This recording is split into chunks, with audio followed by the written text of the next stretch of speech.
Bonjour à tous et bienvenue sur notre chaîne consacrée à la littérature jeunesse. Je suis Charlotte, je suis Magali et aujourd'hui on vous présente un qui que quoi du manga.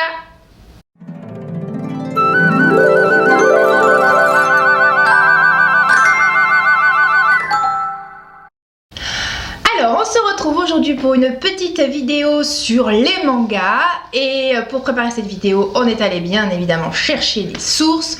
On vous met tout ça en description, la BNS, tout ça. Si vous voulez en savoir plus, n'hésitez pas à aller voir tout ça. Alors, on commence ce petit qui que quoi du manga avec un peu d'histoire déjà. Qu'est-ce qu'un manga ? Donc, le mot manga fut inventé par Hokusai en 1814 pour désigner ces recueils de caricatures satiriques. Le mot manga est assez difficile à traduire, il se compose de l'idéogramme man, qui désigne ce qui est confus, décousu et qui renvoie à l'idée de spontanéité, et le caractère ga, qui signifie dessin. Il ne doit pas être confondu, parce que souvent on fait l'amalgame, entre les dessins animés et les films d'animation qui se nomment animés. La tradition des récits illustrés remonte loin au Japon. Les plus anciennes traces de narration illustrée qui rappellent la narration moderne du manga semblent se trouver dans l'art des rouleaux et maquis à partir du 8e siècle. Ah, c'est pas récent quand même. Ça date un petit peu. Ils ont pris de l'avance les japonais quand même. Mais du coup, ce qui va faire basculer le destin du manga, c'est bien évidemment l'affluence du comic et de la BD occidentale. Tout à fait. Donc, les premiers mangas au sens moderne font leur apparition au Japon dans les années 20, mais c'est à partir de 1945, sous l'occupation américaine, que le manga va vraiment se développer. À cette époque, avec l'arrivée des comics américains, les magazines de manga se multiplient. Au départ, ceux-ci copient le format des magazines de comics, mais en noir et blanc et sur du papier de moins bonne qualité. Parce que c'est la guerre quand même, donc le budget... il manque, hein. Donc les magazines de manga, les mangashi, se développent assez vite et s'affranchissent de leur modèle américain, comme on le connaît aujourd'hui, les grands yeux, les onomatopées, les interjections, les personnages qui sortent des bulles pour accentuer le dynamisme de la narration. Alors que les comics américains réduisent peu à peu leur nombre de pages, les mangashi, eux, ne font qu'agrandir de 200 à 400 pages, voire parfois 1000 pages. Les mangashi, tout d'abord mensuels, deviennent dans les années 70 hebdomadaires, voire quotidiens pour concurrencer le manga en format livre. Un manga est écrit par un mangaka et a un sens de lecture inversé, donc de droite à gauche et de haut en bas. Donc par exemple, avec ce petit manga qui est super sympa, je vous conseille, c'est Astra, l'autre Lost in Space. Donc j'espère que je vais essayer de me caler. Donc forcément, nous on commencerait le livre par là, mais pas du tout. On prend à l'inverse et hop, le sens de lecture. Parfois il est inscrit, je sais pas sur celui-là s'il est inscrit. Non, celui-là il n'est pas inscrit. Le sens de lecture pour aider les lecteurs. Donc par exemple, si je prends cette page, eh bien on va lire comme ça, cette bulle, puis celle-là, puis celle-ci, etc., etc. Donc vraiment complètement à l'inverse de nous. Donc il existe plusieurs types de mangas et c'est là qu'il faut que vous soyez bien attentifs, car tous les mangas ne sont pas pour tous les publics. Donc c'est pas parce que c'est dessin, voilà, que c'est pour les enfants. Donc on va vous faire un petit débriefing de plusieurs catégories de mangas, sachant qu'il en existe pléthore et que en France, si vous vous baladez à Cultura ou n'importe où, vous allez trouver que quelques catégories, shonen, shoujo, seinen, basta, hein, mais on va vous en dire un peu plus pour surtout vous guider pour les âges. Allez, c'est parti. Donc on commence avec la première catégorie. Donc c'est les kodomo. C'est une catégorie entre 7 et 8 ans. Ouais. Kodomo veut dire enfant en japonais. Et donc c'est un manga, c'est une catégorie de manga pour les enfants, pour les garçons et pour les filles, comme par exemple Pokémon, Pan Pan Panda, Astro Boy, Doraemon. Doraemon, je vais y arriver. Doraemon. Je le dis toujours dans n'importe quel sens celui-là. Enfin, il y en a plein, Splatoon, Chi, on l'a pas dit. Ah ouais, Chi. Super sympa, Chi. Oui, voilà. Donc celui-là, c'est unisexe. Il faut savoir que les Japonais genrent leur lecture. Donc on va voir un peu plus loin. Donc là, pour les petits, sachant que quand même un Kodomo, on peut lire dès qu'on sait lire, mais il y a quand même un effort de lecture à faire puisqu'on vient de le dire, c'est à l'inverse de l'occidental. Donc il faut quand même savoir que l'enfant va devoir se concentrer sur le sens du texte, sur le texte lui-même, sur l'image qu'il y a dans le livre. Donc ça fait beaucoup de concentration.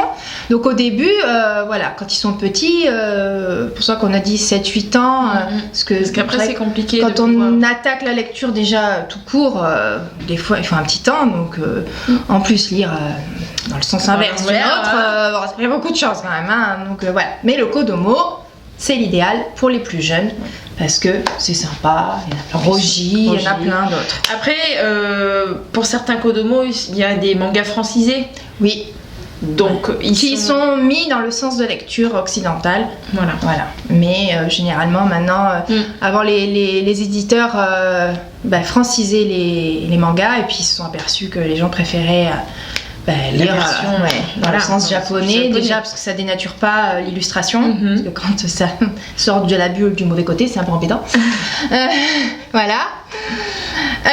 Ensuite, la prochaine catégorie de manga, c'est les shonen, donc 9-15 ans. Oui, à peu près.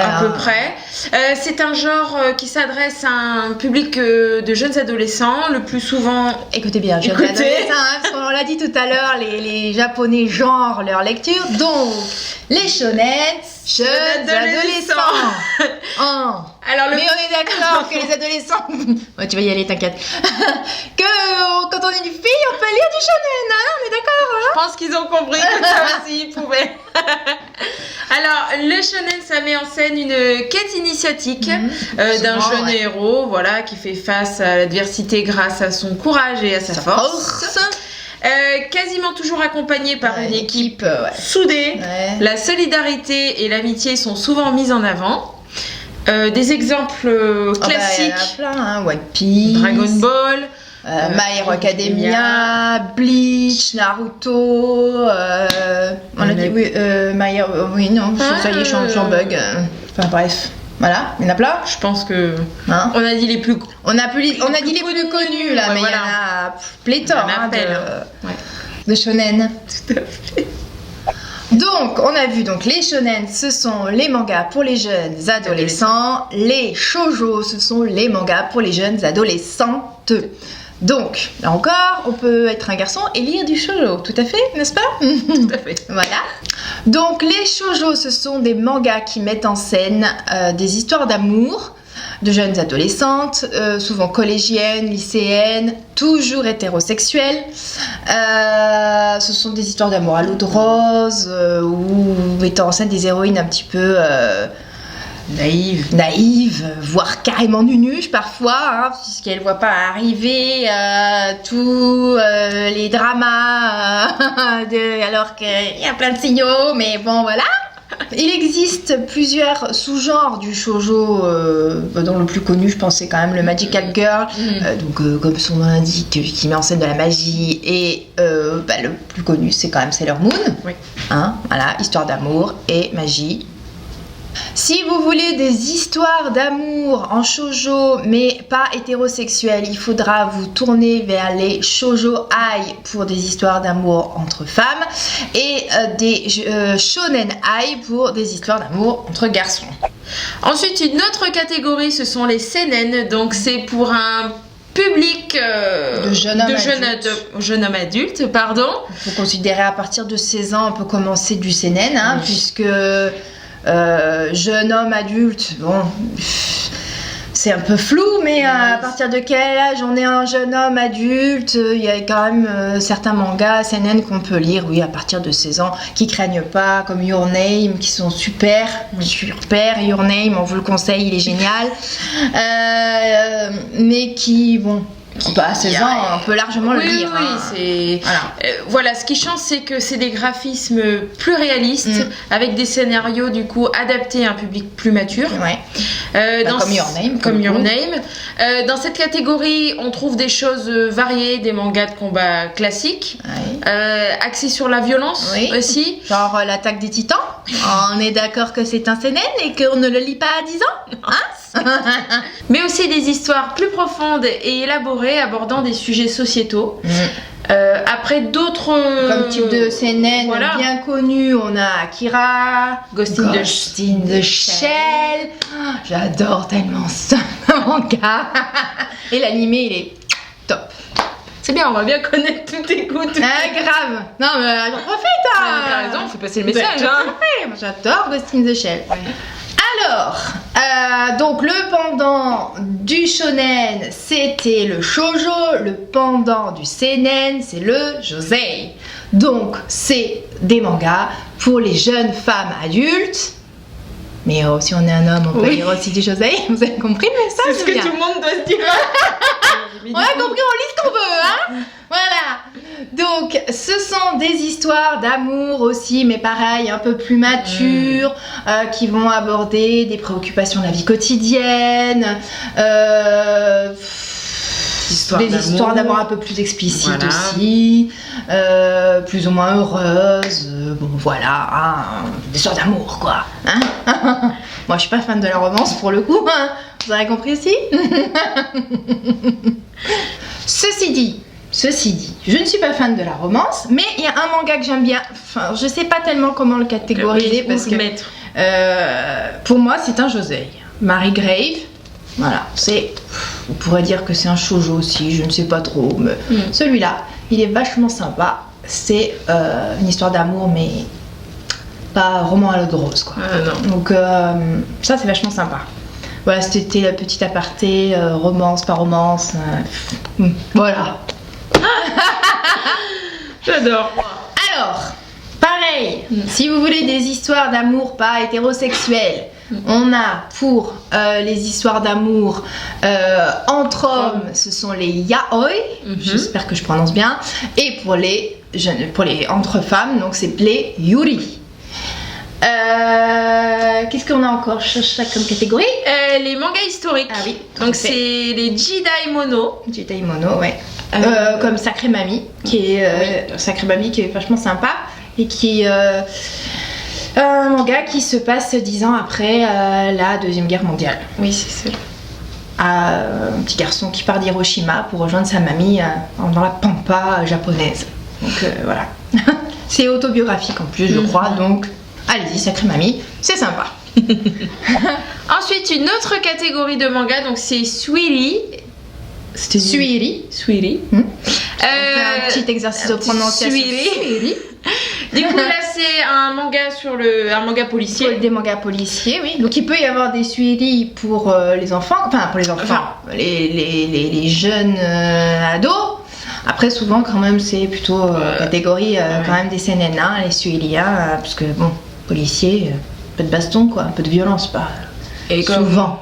Et comme petit exemple, donc le manga policier, c'est nous on a Arago. Et ensuite on a les catégories qui craignent pour les enfants. Nous sommes une chaîne de littérature jeunesse, donc quand même notre idée c'est pas de vous dire de pas lire du manga, une catégorie de manga, hein, bien sûr, mais on parle aux parents là. Il y a aussi des mangas érotiques qui sont les ecchi et les mangas pornographiques, les hentai. Donc là, comment vous dire que forcément, si vous n'avez pas un peu l'œil sur ce que votre enfant regarde comme manga, il peut tomber sur des trucs... Ah, ils ont beaucoup d'imagination les japonais. On l'a dit, hein. Il y a quand même des hentai avec qui font des choses cheloues avec des extraterrestres ou des monstres ou des trucs. Oui, donc non, regardez bien, faites bien attention. Ouais, ce n'est pas pour les enfants, tout n'est pas pour les enfants, n'est-ce pas? Donc voilà. Les seinen, il y a des trucs super violents. Bon, je reviens à l'attaque des titans, mais c'est pas les seuls. Tokyo Ghoul, c'est super violent aussi. C'est pas à mettre dans toutes les mains. Non. Super, on lit ça quand on a la vingtaine. libre à chacun, mais très voilà, attention, quand on a une dizaine d'années, voire moins, voilà, les mangas, c'est pas à mettre dans toutes les mains. Enfin, certaines catégories de mangas ne sont pas à mettre dans toutes les mains. Il faut vraiment être vigilant là-dessus. Et c'est vrai qu'on a souvent des parents un peu désemparés, ils savent pas quoi proposer, quoi proposer, voilà. quoi acheter. Des fois, ils achètent un truc, ils se rendent compte que c'est super C'était pas violent, ou comme on l'avait dit déjà dans une précédente vidéo, on parle de conseil lecture, je sais plus ce que Oui, j'ai c'était dit. ça, on présentait les mangas. Voilà. Ouais. Dénudé, parce que les Japonais n'ont pas le même rapport à la nudité que nous, puisque par exemple là-bas, les bains publics, c'est nu, et ça c'est fait partie de leur culture. Tout à fait. Donc parfois dans les mangas, ils sont dans les bains, tralali, tout le monde est tout nu. Un occidental, ça peut le choquer. Un enfant occidental, il va pas comprendre pourquoi. Voilà. Donc faut expliquer, faut parler, il faut faire attention à ce qu'on donne aux enfants. Chaque âge a ses plaisirs. Tout à fait. Voilà, qu'est-ce qu'on peut dire de plus? Il existe des catégories de mangas donc écrits par des Français, donc on appelle ça des manfras. Il existe aussi des mangas coréens qui sont les... Attendez, bougez pas, je regarde mes notes. Manhwa. Je sais pas comment ça se prononce. Manhwa, ouais. C'est ça, les coréens. Ouais. Et les chinois, c'est les manhua. Oui, je vais écrire après pour que vous puissiez voir la différence. Au niveau phonétique, c'est compliqué là. Manhua. Ouais, je pense. Je ne sais pas trop la prononciation, mais bon, voilà. Donc, les mangas, c'est japonais, les manfras, c'est écrit par des Français, et les autres, coréens, chinois. Voilà. Après, sur le fond, c'est la même chose, hein, on est d'accord, hein, la forme aussi, ceci dit, mais... et voilà. Et voilà, notre vidéo est maintenant terminée. On espère qu'on a réussi à peu près à vous aiguiller. Surtout à ne pas vous tromper. En attendant, n'hésitez pas à liker, à commenter et à vous abonner. Partagez tout, allez, on y va. Abonnez-vous. Toujours ton petit mot de la fin. Abonnez-vous. Non, on n'est pas aiguilleur du ciel. Non, alors on fait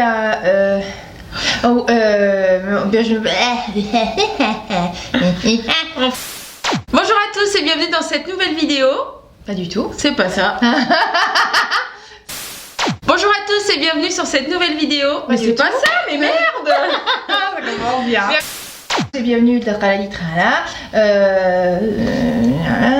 va mieux. Bah oui, je comprends beaucoup mieux. Attends. Je suis Charlène. Je suis Magali. Et aujourd'hui, c'est ravioli. Les plus anciennes traces de natation. Donc à cette époque, ça commence. On est bien. Charlotte. C'est chaud. Vas-y, t'es prête? Oui. Et on voit pas l'écran dans mes lunettes? Non? Non, j'ai pas trop l'impression. Mais là, je vois pas parce qu'en fait, j'ai le fil qui passe pile poil dans tes lunettes, moi. Ah d'accord. Donc je vois Moi, pas ton retour de lunettes. Puis comme moi j'ai rendez-vous que le 7 juin, donc c'est pas Voilà. aujourd'hui que je vais voir quelque chose en fait. D'ici là, je serai peut-être plus là. Donc les magazines de manga, les mangashis se développent... Oh putain, c'est pas possible. Magazine de mangas Musti. Mustifli. Bah vous traduisez hein. Mustifli, multiplie, c'est pareil.